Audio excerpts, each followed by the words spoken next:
நேற்றுக்குரிய அல்லாஹின் நல்லடியார்களே, அல்லாஹின் தூதர் ஸல்லல்லாஹு அலைஹி வஸல்லம் அன்னவர்கள் இந்த ஷாபானுடைய மாதத்தில் மிக அதிகமாக நோன்பு நோக்கக்கூடியவர்களாக இருந்திருக்கிறார்கள். நபியவர்கள் ஏன் இந்த மாதத்தில் அதிக நோன்பு வைக்கிறீர்கள் என்பதாக நபியவர்களிடத்திலே கேட்கப்பட்டது. லம் அரக்க தசூமு ஷஹரன் மின ஷுஹூரி மா தசூமு மின் ஷாபான்.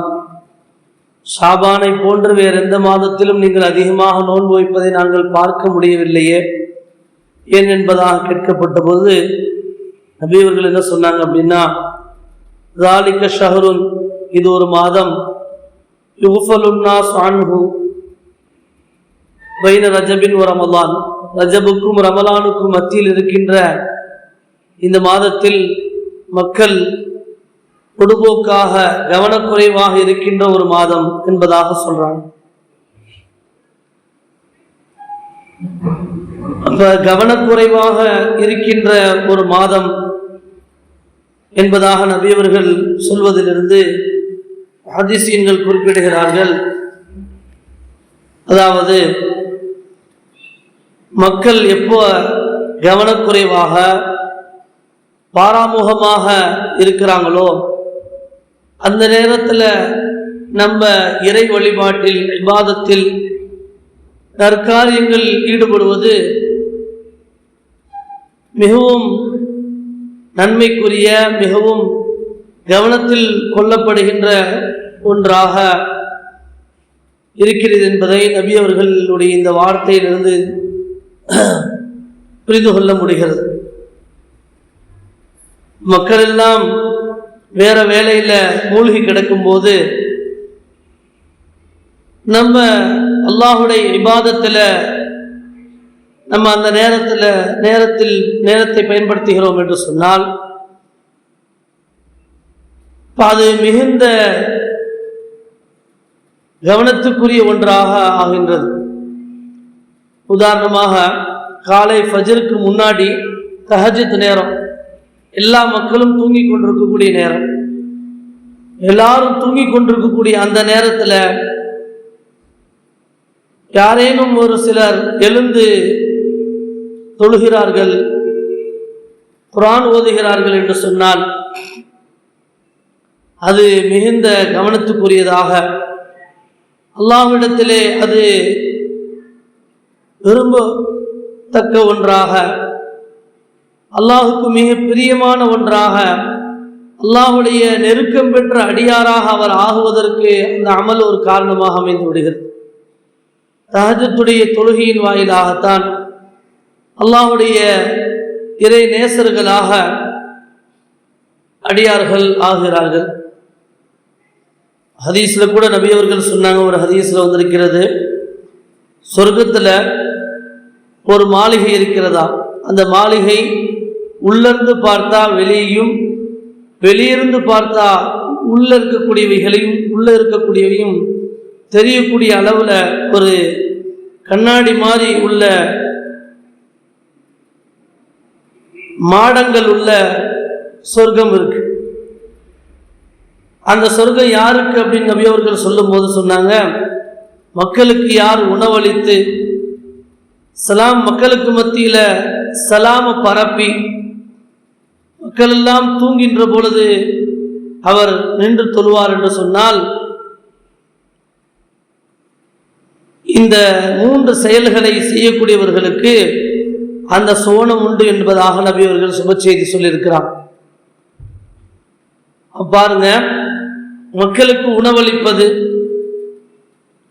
யாரேனும் ஒரு முக்கியமான ஃபங்க்ஷன், முக்கியமான நேரத்தில் என்ன செய்வாங்க, உணவளிப்பாங்க. அப்ப அடிக்கடி உணவளிக்கக்கூடிய ஒரு தர்மம் செய்வது, அல்லது மக்கள் ஒரு முஸ்லீமை பார்த்த உடனே சலாம் சொல்லுவாங்க, அல்லது வேற வேலையில் இருக்கிறாங்க அப்படின்னா கவனக்குறைவாக இருந்துருவாங்க. ஆனால் எப்போ பார்த்தாலும் சலாமை அடிக்கடி எல்லோரிடத்திலும் சலாமை பரப்பிக்கொண்டு இருப்பது. மூன்றாவதாக மக்கள் தூங்கிக் கொண்டிருக்கும் போது இவர் நின்று வணங்குகிறார் என்று சொன்னால், இப்படிப்பட்டவர்களுக்கென்றே சொர்க்கத்தில் தனி ஒரு மாளிகையை அல்லாஹ் ரப்புல் ஆலமீன் தருவதாக பெருமான் ஸல்லல்லாஹு அலைஹி வஸல்லம் அவர்கள் சொல்லியிருக்கிறார். அதனால தான் நம்முடைய பெரியார்கள் மக்ரிபுக்கும் இஷாவுக்கும் மத்தியில் உள்ள அந்த நேரத்தில் அதிகமாக இபாதத்தில் கழிக்கக்கூடியவர்களாக இருந்திருக்கிறார். ஏனென்று சொன்னால் அந்த முக்கியமான அந்த நேரத்தில் தான் வீடுகளில் பார்த்தா விருந்தாளிகள் வந்திருப்பாங்க, அல்லது தெருக்களில் கடை தெருவுகளில் தேவையில்லாமல் பேசிக்கொண்டு நேரங்களை வீணாக்கி கொண்டிருக்கக்கூடிய நிலைமைகள் மக்களிடத்தில் இருக்கு. இப்போ அப்படி மக்கள் அந்த நேரத்தை தேவையில்லாமல் பேசிக்கொண்டு வீணடித்து கொண்டிருக்கக்கூடிய அந்த நேரத்தில் அல்லாஹ்வுடைய இறை இல்லத்தில் அல்லது அல்லாஹ்வுடைய இபாதத்தில் மக்ரிபிலிருந்து இஷா வரைக்கும் உள்ள நேரத்தில் முழுமையாக ஈடுபடக்கூடியவர்களாக நம்முடைய பெரியார்கள் இருப்பதை நம்ம பார்க்க முடிகிறது.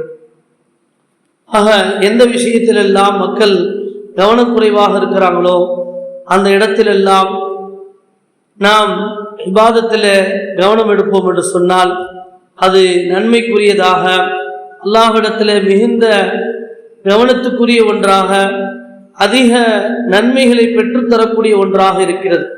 உதாரணமாக கடைத்தெரு எடுத்துங்க. கடைத்தெருவில் வியாபாரம், கொடுக்கல் வாங்கல், வியாபாரம் சம்பந்தமாக விற்குதல் வாங்குதல் போன்ற கடன், இது மாதிரி விஷயத்தை தான் பேசப்படும். அங்கே அல்லாஹ்வை பற்றி நினைவு கூறப்படாது.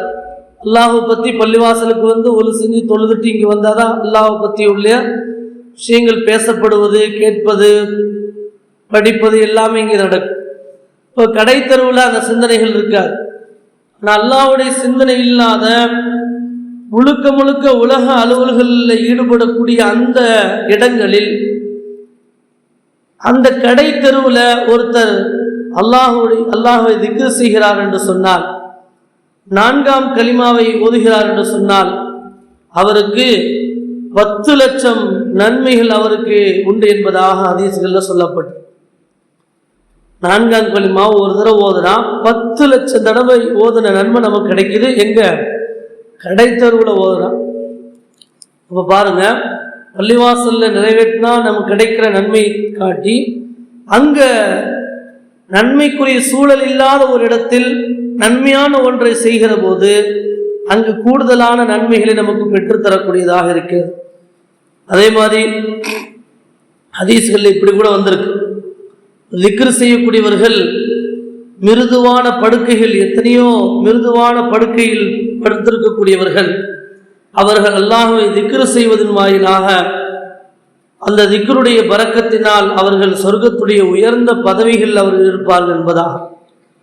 அப்போ அந்த மிருதுவான படுக்கையில் உட்கார்ந்துருக்கும் போது, சோபாவில் உட்கார்ந்துருக்கும் போது, பெட்டில் உட்கார்ந்துருக்கும் போது, பெட்டில் படுத்திருக்கும் போது அல்லாஹ்வுடைய நினைவில்லாமல் மெய்மறந்து உலக இன்பத்திலே இருக்கின்ற அந்த இடங்களில் அல்லாஹ்வை நினைவு கூர்ந்து திக்ர் செய்கிற பொழுது அல்லாஹ் ரப்புல் ஆலமீன் அப்படிப்பட்ட வசதி வாய்ப்பில் வாழ்ந்த செல்வந்தர்கள் கூட சொர்க்கத்தில் உயர்ந்த பதவியில் இருக்க முடியும் என்பதை இஸ்லாமிய மார்க்கம் நமக்கு சொல்லி தந்திருக்கிறது.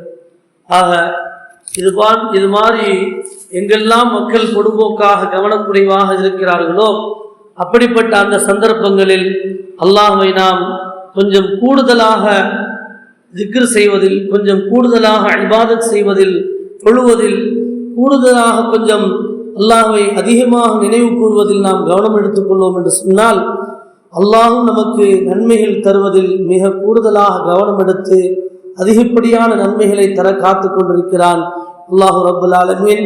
அப்படிப்பட்ட சந்தர்ப்பங்களை மிக சரியான முறையில் பயன்படுத்தி அமல் செய்யக்கூடிய நல்லடியார்களாகவும் அதன் வாயிலாக அல்லாஹ்வுடைய பொருத்தத்தை பெற்ற நல்லடியார்களாகவும் ஆகுவதற்கு அல்லாஹ் தௌஃபீக் செய்திருவானாக.